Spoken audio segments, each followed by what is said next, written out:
याबाबत उपमुख्यमंत्री अजित पवार यांचीही प्रतिक्रिया येते, आपण बघूयात।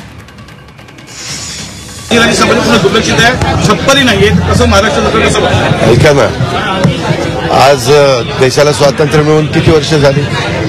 तुम्ही ना असं भिंग घेता, कुठं काय दिसतं। आता ते लक्षात आणून दिलं तर आम्ही जरूर चर्चा करू ना। त्याच्या संदर्भामध्ये सगळ्या महापुरुषांच्या बद्दल या सरकारला आदर आहे, मान सन्मान हा ठेवलाच गेला पाहिजे।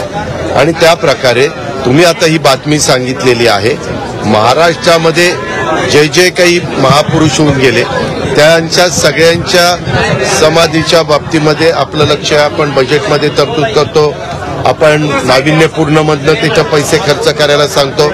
परंतु ही बाब हे माझा स्टाफ आहे ना, त्यांनी उद्याच्याला मला आठवण करावी तर ते त्या पद्धतीनं माहिती घेतली जाईल। आम्ही त्यांना विनंती करू की बाबा हे युगपुरुष छत्रपती शिवाजी महाराजांचे वडील होते आणि त्यांची समाधी चांगलं असणं हे गरजेचं आहे।